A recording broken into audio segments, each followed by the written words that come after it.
Welcome to the Ask Donna Advocacy in Action podcast, hosted by Donna J. Jodhan, a world-renowned advocate, author, blogger, sight loss coach, dinner mystery writer, and producer, entrepreneur, law graduate, and podcast commentator.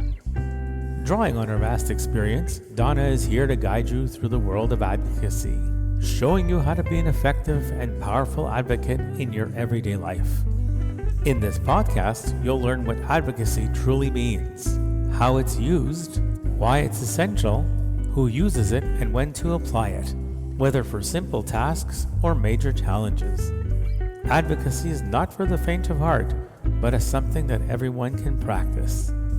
Success comes through persistence, patience, and unwavering commitment.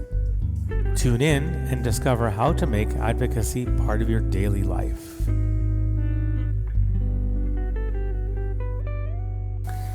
Hello, and I am Donna J. Jodhan, your host for the monthly podcast of Ask Donna Advocacy in Action.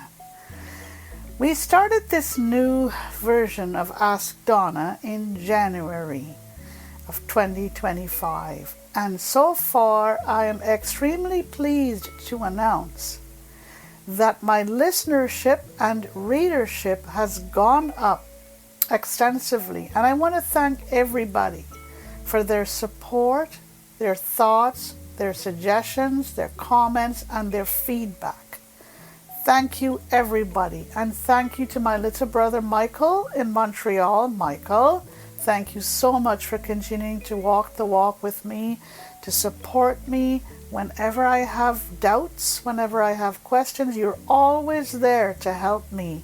Always there with your words of wisdom, and always there with your patience, generosity, and kindness. And thank you so much for everything.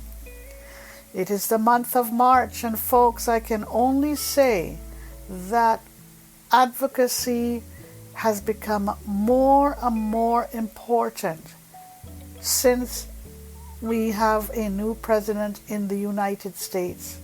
And why is this? It's because we need to speak up more for ourselves. We need to speak out more.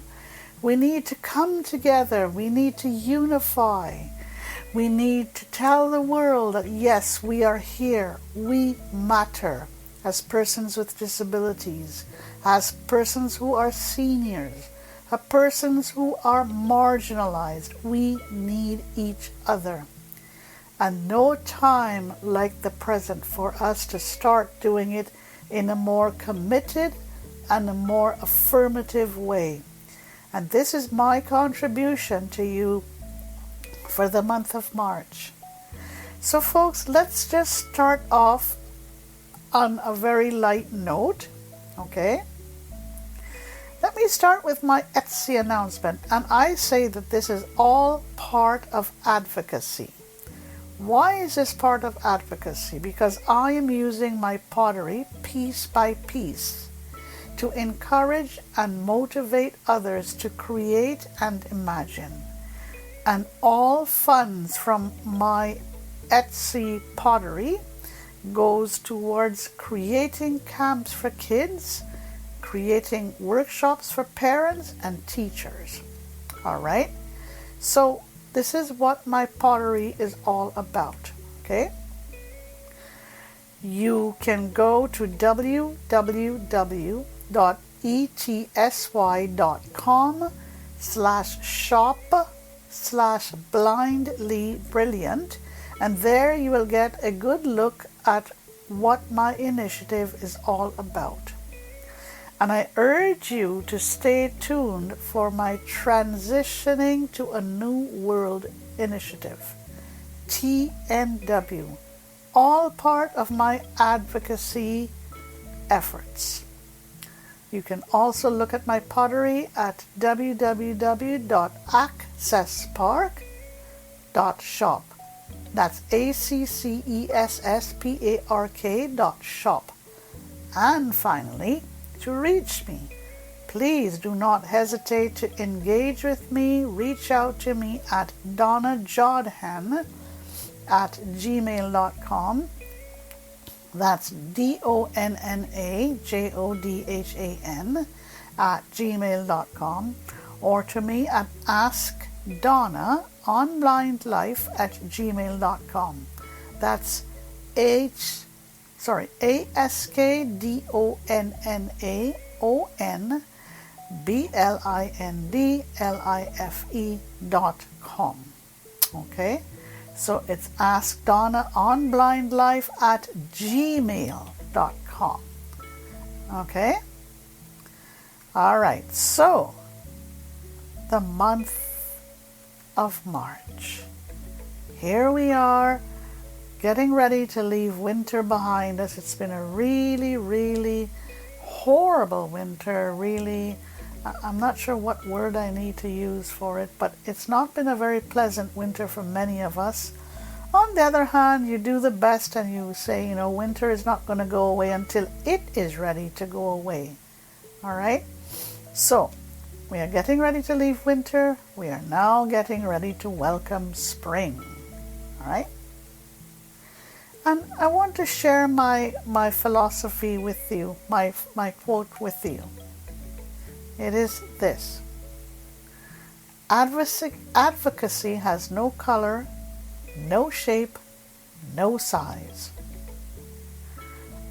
Advocacy has no limit, no guarantee, and no expectation. Advocacy can only be successful through hard work and constant persistence. Okay? That is my quote, and persistence has to be sustained. Here is my inspirational message for the month of March. March into this month with courage and confidence.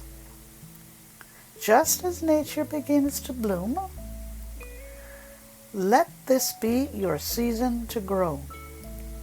Take on new challenges and embrace fresh beginnings. Trust that each step forward is building the future that you have dreamed of. Okay? It's building the brighter future that you have dreamed of. You have this. Okay? That is my inspirational message. And I also want to tell you that, if you want to get my show notes, don't hesitate, don't be shy.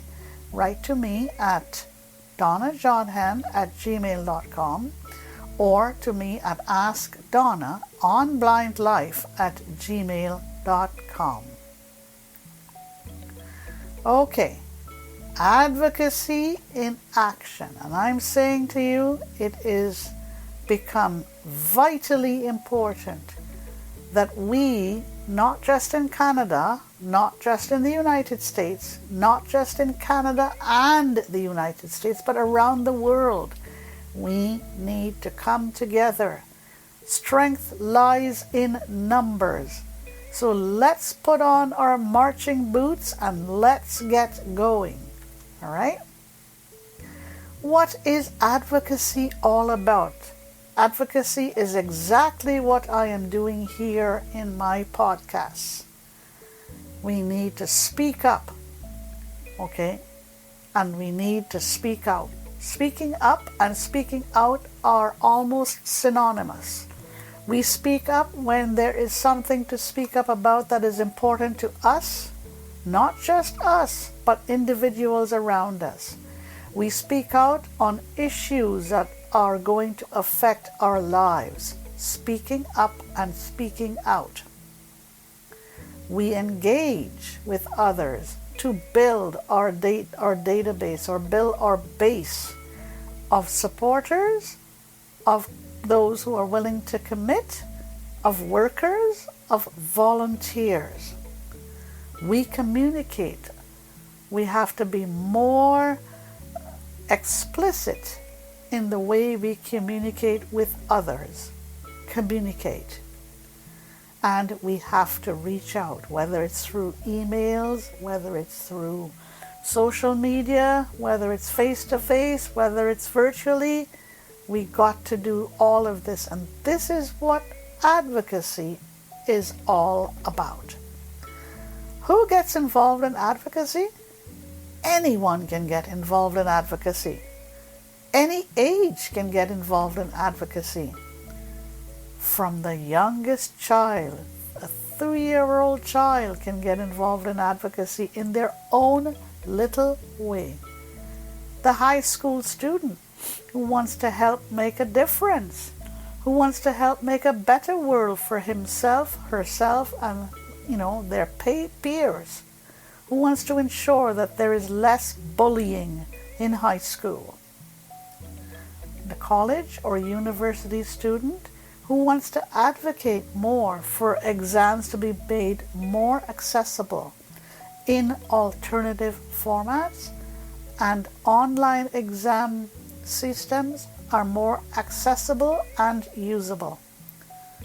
The professional who sees that there are opportunities to improve conditions in the mainstream workplace.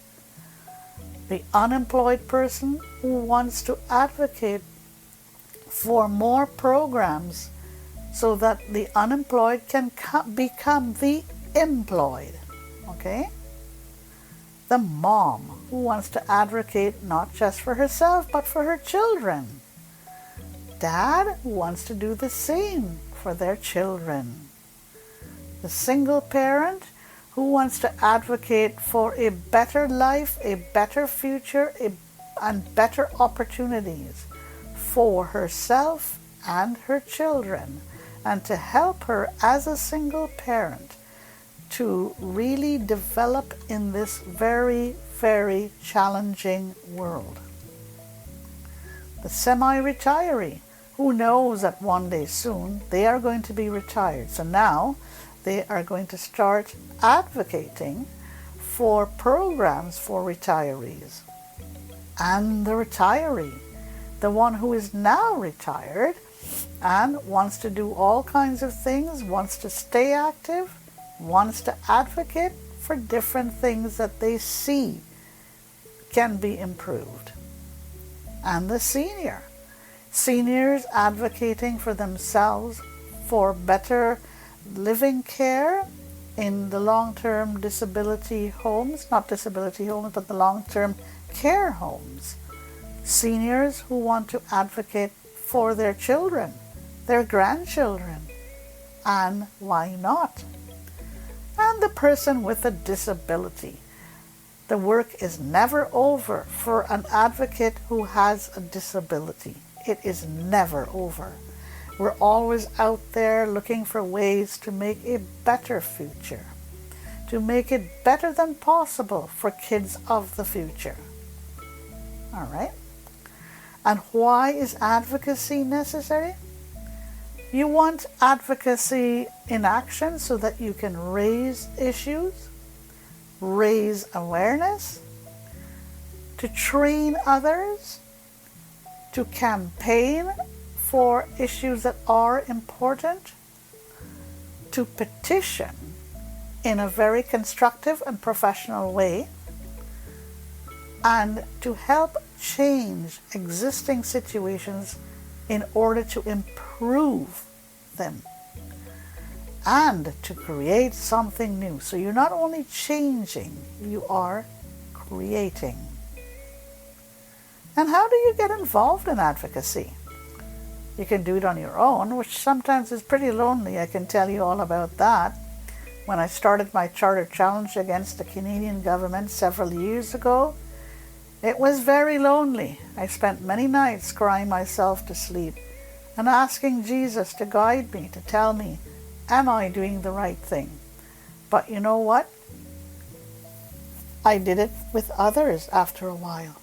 I built a team that was strong, committed, dedicated, people that I didn't even know from around the world contacted me, engaged with me, communicated with me. And you know what?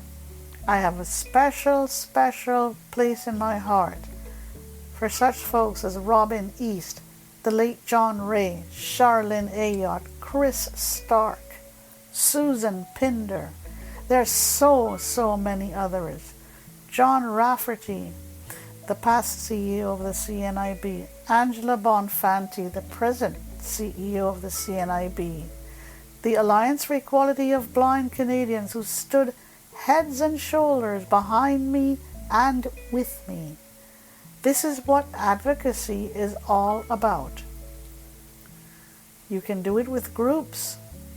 You can do it with agencies. You can do it on social media. And you can do it through podcasts, just the way that I'm doing it right now. And through blogs, articles, and editorials. And through press releases.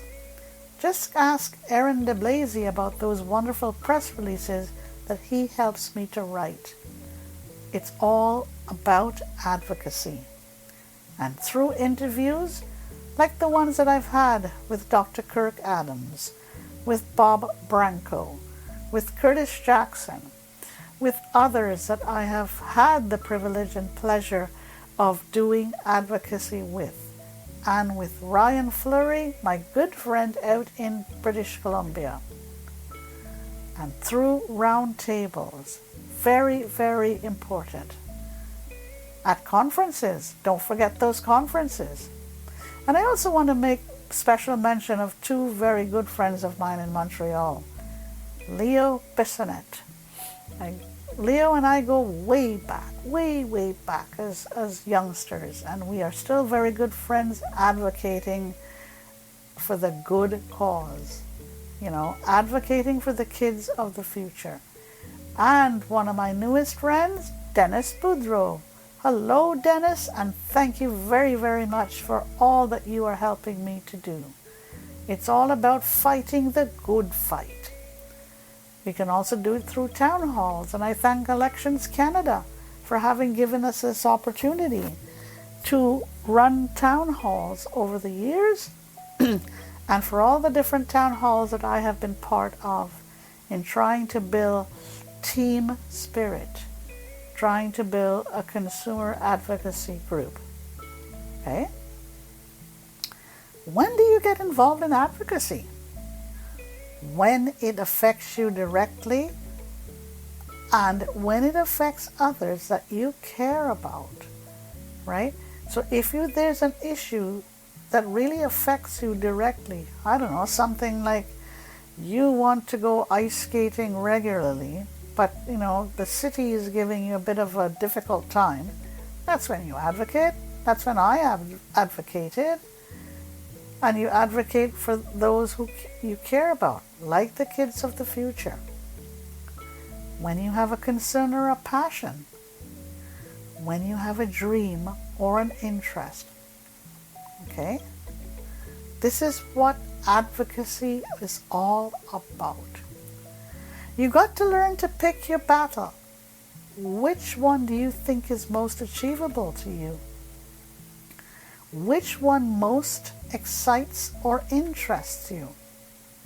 Which one brings you the most satisfaction? It's a very delicate balance when picking your battle. Which one makes you most happy? You've got to think of all these things when picking and choosing your battle. Okay? How long do you think this battle will take? And this is a very difficult question, because when I entered into my Charter Challenge battle against the Canadian government, I had no idea as to how many years it would take. I knew it would take years. But many of my friends and associates have said to me that what we achieved, we did it in 6 years, was very fast. And the same for when we advocated for an Accessible Canada Act. We started in 2015. It took us 4 years. So one never knows how long it would take. It all depends on cooperation between stakeholders, between complainants and respondents. And it all depends on the amount of resources that one has. Okay? How do you plan your strategy? Do your research. Make sure you do your research first. And this is the foundation for any successful advocacy battle. You have to know who to contact and the type of method to be used. What message do you want to convey? And most important, the follow-up. Yeah. All right. I think I've preached enough today about advocacy in action from my point of view, from where I sit. I want to introduce to you the word game, okay? Let's think of these two words, and many times us advocates, or we advocates, need to think of humility versus humiliation. Many times our advocacy efforts fall short when we find ourselves in a corner that we have been humiliated. Humiliation is not a nice thing, but it is something that we got to get accustomed to, get used to, wear on our hats, because we have to, respect the fact that humiliation is always with us. There are people who would choose to, inflict humiliation on others rather than work with others. As far as humility is concerned, we got to have humility in us because it's one of the best ways for success. We got to be humble in everything that we do. Humility is very important. Humility versus humiliation. Those are two words that most advocates are often faced with when dealing with hardcore advocacy. Remember that advocacy is not for the faint of heart. Okay? Here are two other words for you to think of for today. Emotion versus stoic. When to show emotion. When is it appropriate to show your emotion? Or rather remain stoic? It's all about learning to play your cards. Play them close to your chest, or put your cards out there and show others what you really think. As the late Pierre Elliott Trudeau said, former Prime Minister of Canada, reason must come before passion. And he ought to have known, right? So I'm saying emotion versus being stoic. Lord. Well, it all depends on the circumstance. Many times I have chosen not to show my emotion. Because sometimes when you show your emotion, those around you who are not on your side take advantage of your emotion to try and push you aside or to try and gain an advantage. So be careful before you show your emotion. I'm not saying that you shouldn't. I'm saying that you should know when to show it. Being stoic, it's a good way to hide your emotions. It's a good way for if you don't want people to know what you're thinking about. Okay? So emotion versus stoic. All right, let's move on. I have 3 stories to share with you for this month. I've gathered these stories and I gather them monthly from those around me, from my own experiences, from reading of articles. All right? Here's the first story. All right? We have students advocating for accessible exams. And I've been there and I've done it. I've had to go to my professors. Thank goodness that most of my professors, when I was attending university, were very, very caring. And they thought outside the box. But in order to advocate for accessible exams, you've got to work with your professors.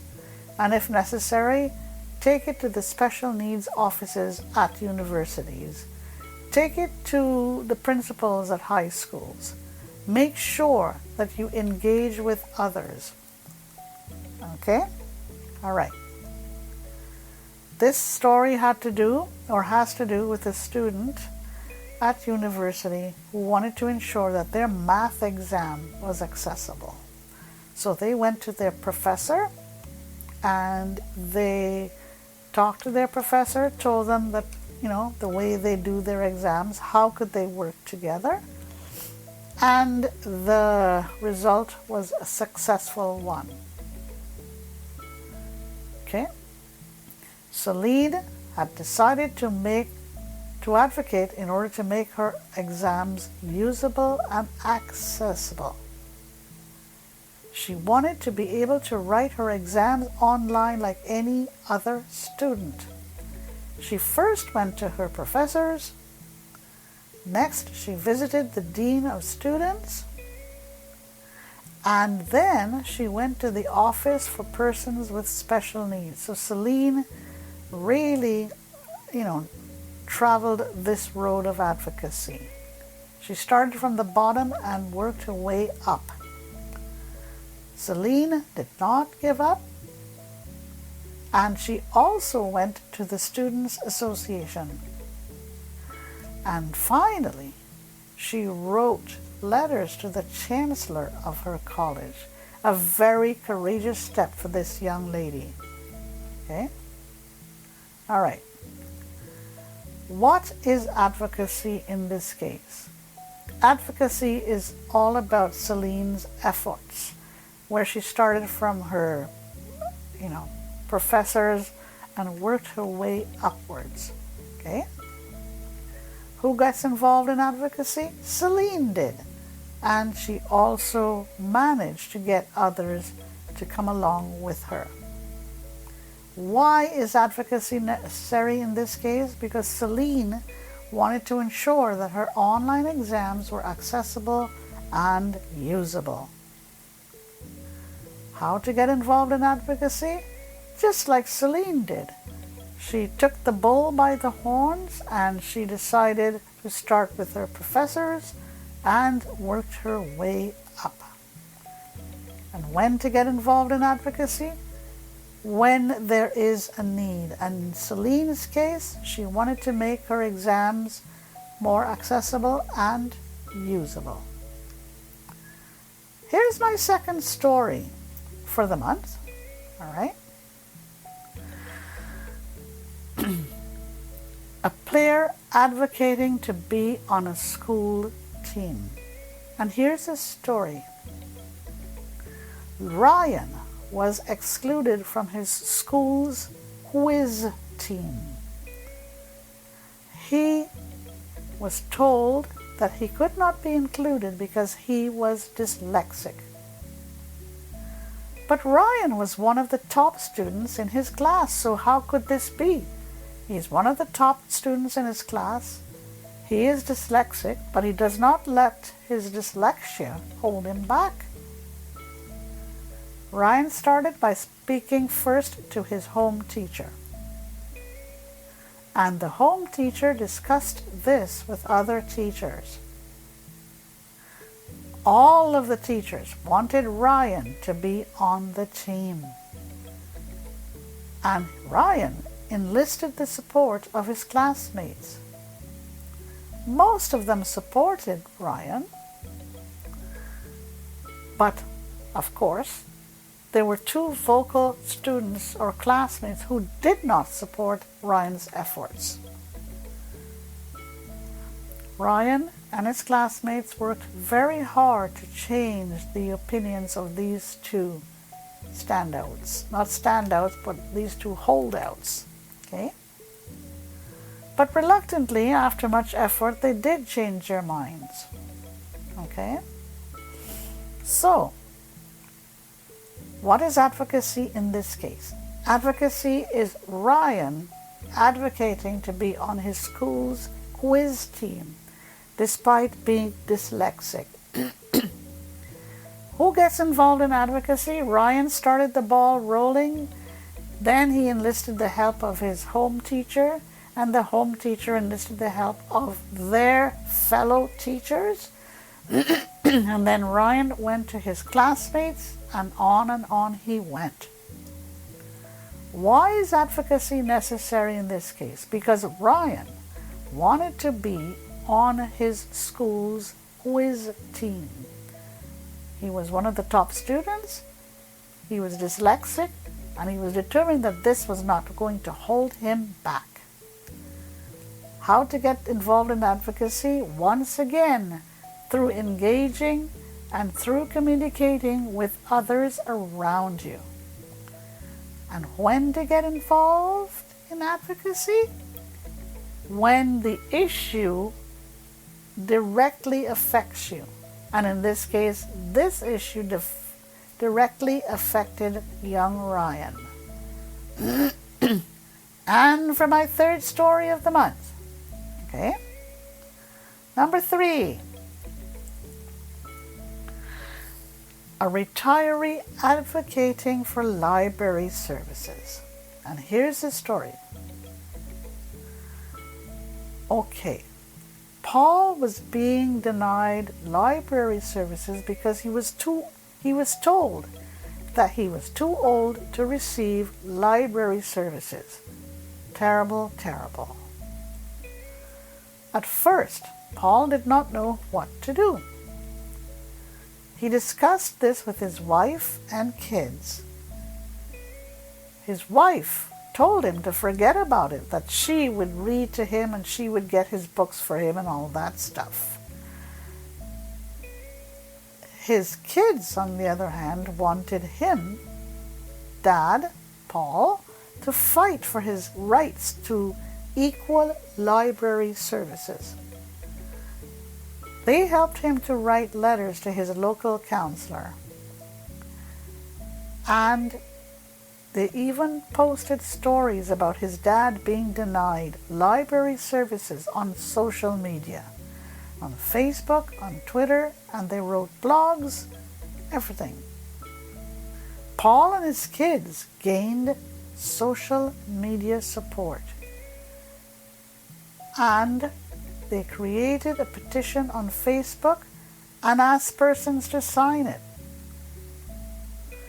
There were over 1,000 signatures. And then they took this signed petition to their local counselor, and the local counselor got involved, met with the library in question, and it took about a year for this problem to be solved positively. What is advocacy in this case? Advocacy is Paul and his kids and his supporters advocating for Paul to have equal library services like everybody else. Who gets involved in advocacy in this particular story? Paul, his kids, and his supporters. Why was advocacy necessary? Because Paul wanted equal access to library services. And how does one get involved in advocacy? And in this case, it is Paul and his kids taking their case to social media and to the local counselor. That is what it's all about. That's how they got involved in advocacy. And when to get involved in advocacy? When there is an issue which you believe is directly affecting you. And in this case, it was Paul not being given equal access to library services. He was being denied. Okay? All right. I'm going to end my podcast on a very light note. I'm going to share with you some, not information, but some thoughts from a bit of this and a bit of that from Donna's monthly diary, what I learned for the month of March. Here's what I learned for this month. They're all practical and natural. Number 1, how to cool down your hot cup or your cup of hot coffee or tea. It's really simple. Place a teaspoon in your cup and voila! The liquid in your cup cools down relatively quickly. Try it. I do it all the time. Okay. Number 2. If you're looking for ways to better pack your suitcase, here's a suggestion for you. You can purchase yourself a pack of cubes, packing cubes. They come in different colors and they are nylon. And you can use these cubes to separate your clothes or clothing into organized heaps and put them in these cubes. The cubes are of different sizes. There are about 4 different sizes and 8 packing cubes in the package itself. And you can now proceed to sort your clothes and pack them in a very organized way. Okay? And when you want to put them into your suitcase, just zip them up, squeeze them down, zip them up, squeeze again, and then put into your suitcase. I have started to use this over the past 3 to 4 years, and boy oh boy, less headaches for me. Okay, they are available online and at several stores. Number 3, if you want to keep your wine fresh after you've opened the bottle of wine, here's what you do.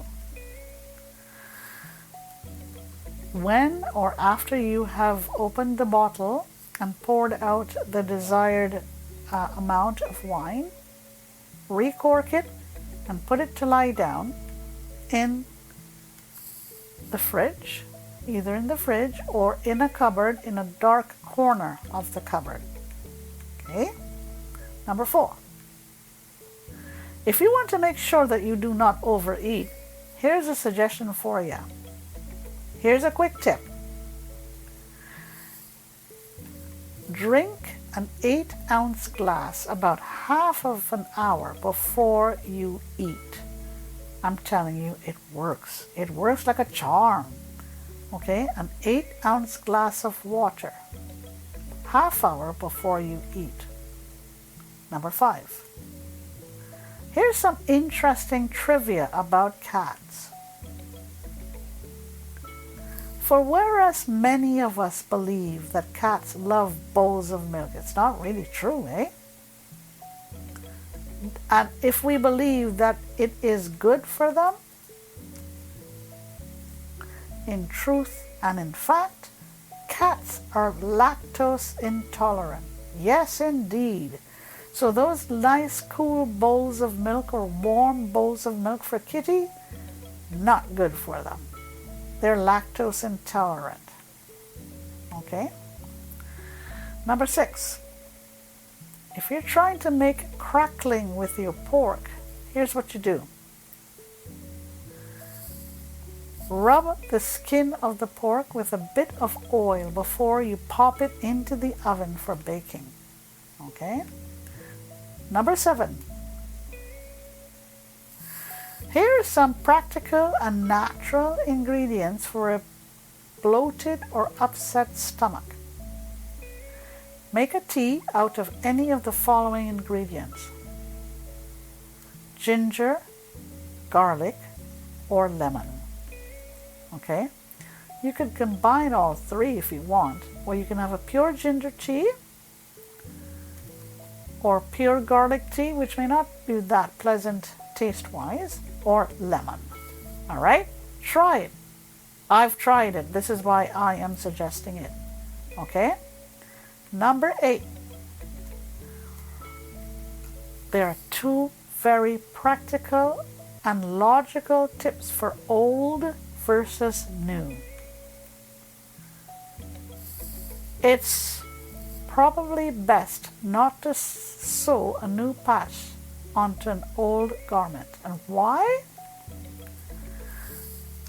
because you will find that the new patch will rip away from the old garment and cause more havoc for you. Likewise, best not to put new wine into an old skin, because the new wine will burst the old skin. Number 9. What's this about finding cheaper flight routes? It is true, you know. Booking a direct flight is more expensive than booking a flight where you have stopovers.